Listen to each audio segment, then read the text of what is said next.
Traditional Saurashtra kitchen வழங்கும். இன்று நாம் சுவையான சூப்பரான இனிப்பு ஆப்பம் எப்படி செய்கிறதுனாங்க பார்க்க போகிறோம். வாங்க அதை சௌராஷ்டிரிய முறையில் எப்படி செய்கிறதுன்னு பார்த்துடலாம். பச்சரிசி 1 ஆளாக்கு, புழுங்கலரிசியும் 1 ஆளாக்கு, வெந்தயம் 1 ஸ்பூன், உருட்டுப்பருப்பு 1 ஸ்பூன், எல்லாத்தையும் இந்த மாதிரி தண்ணி நல்லா ஊற வச்சு, அதாவது ஒரு 3 மணி நேரம் ஊற வச்சுட்டு அப்புறமா அரைச்சி மாவு மாதிரி எடுத்துருங்க.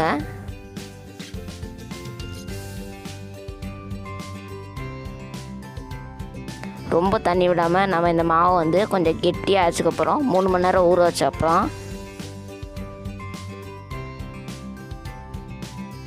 இதில் நம்ம வந்து கொஞ்சமாக உப்பு சேர்த்து கலந்து விட்டுக்க போகிறோம்.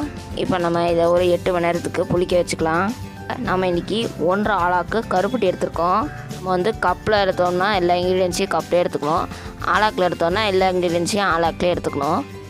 துருவின தேங்காய் தேவையான அளவு, உங்களுக்கு தேவையான அளவு நெய்யோ இல்லைன்னா பட்டரோ எடுத்துக்கோங்க. நம்ம எடுத்ததும் இல்லையா 1 ஆளாக்கு கருப்பட்டி, அந்த கருப்பட்டியை இப்போ நம்ம அது மூழ்கிற அளவுக்கு தண்ணி ஊற்றி பாத்திரத்தில் கரைச்சி எடுத்துக்க போகிறோம். இது வந்து நம்ம வந்து ஒரு கம்மி பதம் அதெல்லாம் தேவையே இல்லை. நம்ம வந்து சும்மா வந்து ஒரு கொதி வந்த அப்புறம் நம்ம இறக்கிடலாம். இதை பாருங்கள் ஃப்ரெண்ட்ஸ், மாவு வந்து 8 மணி நேரம் நல்லா புளிச்சிச்சு. இப்போ நாங்கள் காட்டுறோம் அதை கன்சிஸ்டன்சி பாருங்கள் எப்படி இருக்குது. அப்படியே தயிர் மாதிரி இருக்குது, கெட்டியாக இருக்குது பாருங்கள். இந்த மாதிரி கெட்டி பதம் இருந்தால் தான் நம்மளால் அப்பம் சுட முடியும். கருப்பட்டி கரைச்ச தண்ணி இதில் ஊற்றும் போது நமக்கு வந்து அது ரொம்ப தண்ணி ஆகிடும். அதனால் இந்த அளவுக்கு கெட்டியாக இருந்தால் தான் நமக்கு வந்து அது கரெக்டான கன்சிஸ்டன்சிக்கு இருக்கும். பாருங்கள் ஃப்ரெண்ட்ஸ், சூப்பராக அந்த கருப்பட்டி வந்து கரைஞ்சிச்சு பாருங்கள். அந்த கொதி வந்த அப்படின்னா நம்ம அதை இறக்கிடுறோம். இறக்கிட்டு வடிகட்டி வச்சுக்க போகிறோம். அதில் இருக்கிற டஸ்ட்டெல்லாம் நம்ம எடுத்துகிட்டு போகிறோம். ஒரு 5 நிமிஷம் இந்த மாதிரி வச்சுட்டு அப்புறமா நம்ம ஃபில்டர் பண்ணோம்னா அந்த அழுக்கெல்லாம் அந்த கீழே போய் செட்டில் ஆகிடும். அப்புறமா நமக்கு வந்து வடிகட்டுறப்போ ஈஸியாக இருக்கும்.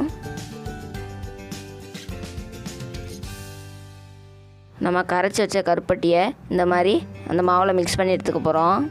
இதில் நம்ம கருப்பட்டி சேர்க்குறதுனால இது வந்து உடம்புக்கு ரொம்ப நல்லது ஃப்ரெண்ட்ஸ். அந்த கருப்பட்டியெல்லாம் எல்லா பக்கமும் போய் அந்த சாக்லேட் ப்ரௌன் கலரில் வர வரைக்கும் நல்லா மிக்ஸ் பண்ணி விட்டுக்கோங்க.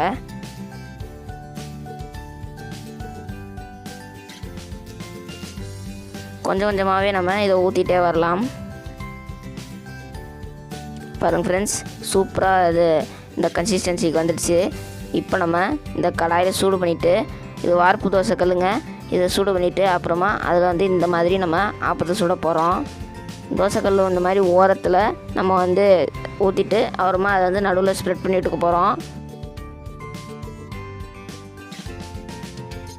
ஊற்றின உடனே நம்ம இதில் சிறிதளவு தேங்காய் துருவினதை இதில் சேர்த்துக்க போகிறோம். இதில் நல்லா ஸ்ப்ரெட் பண்ணி விட்டுக்கோங்க. இப்போ இதில் நம்ம வந்து தேவையான அளவு நெய்யோ பட்டரோ இதில் ஊற்றிக்க போகிறோம். நாம் இன்றைக்கி நெய் ஊற்றிக்கிறோம். இந்த மாதிரி நம்ம வந்து ஒரு மூடி போட்டு இதை மூடிக்க போகிறோம். பாருங்கள் ஃப்ரெண்ட்ஸ், சூப்பராக வந்து அந்த சாக்லேட் மாதிரியே வெந்துருச்சு பாருங்கள். நிறைய ஹோல்ஸ் எல்லாம் வந்திருக்கு பாருங்கள், சூப்பராக வெந்திருக்குது. இப்போ நம்ம இதை அப்படியே எடுத்து இந்த மாதிரி ஒரு தட்டில் வச்சுக்கலாம். அப்புறமா இன்னொருத்தையும் சுட்டுடலாம் வாங்க. அதே மாதிரியே இப்போ நம்ம தோசைக்கல்லோட ஓரங்களில் போட்டுட்டு அப்புறமா அதை நடுவில் விட்டுக்க போகிறோம். இந்த அப்பத்தை வந்து நம்ம திருப்பி போடவே இல்லை, ஒரு சைடு தான் வெந்திருக்குது. நம்ம ஒரு மூடி வச்சு மூடி வைக்கிறதுனால அது அப்படியே வெந்துடும். இப்போ நம்ம இதில் தேவையான அளவு தேங்காய் துருவலை சேர்த்துக்க போகிறோம். இதில் நம்ம நெய்யோ இல்லைனா பட்டரோ சேர்த்துக்க போகிறோம். சேர்த்து நல்லா இதை வந்து மூடி போட்டு மூடிடுங்க. மூடி போட்டு மூடினோடனே 2 நிமிஷம் கழித்து பார்த்திங்கன்னா சூப்பராக இந்த மாதிரி ஒரு சாக்லேட் ப்ரௌன் கலரில் நமக்கு வந்து ஆப்பம் ரெடியாக இருக்கும். பாருங்கள், சூப்பரான சுவையான ஆப்பம் ரெடி. பாருங்கள் ஃப்ரெண்ட்ஸ், இந்த ஆப்பம் வந்து நல்லா சாஃப்டாக இருக்கும். நம்ம ஒரு சைடு தான் வேக வைக்கிறோம்.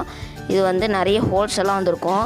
இதுதான் மாவுக்கான கரெக்ட் கன்சிஸ்டன்சி. இந்த மாவில் நம்ம வந்து அப்பம் சூப்பராக சுடலாம். இந்த கருப்பட்டி அப்புறமா எல்லாமே இந்த தேங்காய் துருவல் டேஸ்ட் எல்லாம் சேர்ந்து சூப்பர் டேஸ்ட்டாக இருக்கும். மறக்காமல் நீங்களும் ட்ரை பண்ணி பாருங்கள்.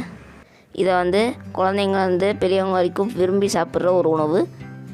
மதுரையில் வந்து நிறைய இடங்களில் இது கிடைக்கும் ஃப்ரெண்ட்ஸ். விதவிதமாக சாப்பிடுங்க, ஆரோக்கியமாக இருங்க. அவ்வளோதான் ஃப்ரெண்ட்ஸ், தேங்க்ஸ் ஃபார் வாட்சிங். இந்த வீடியோ உங்களுக்கு பிடிச்சிருந்துச்சுன்னா லைக் பண்ணுங்கள், உங்கள் ஃப்ரெண்ட்ஸ் அண்ட் ரிலேட்டிவ்ஸோட இந்த வீடியோவை ஷேர் பண்ணுங்கள். உங்கள் சஜஷன்ஸை மறக்காமல் கமெண்ட் செக்ஷனில் சொல்லுங்கள்.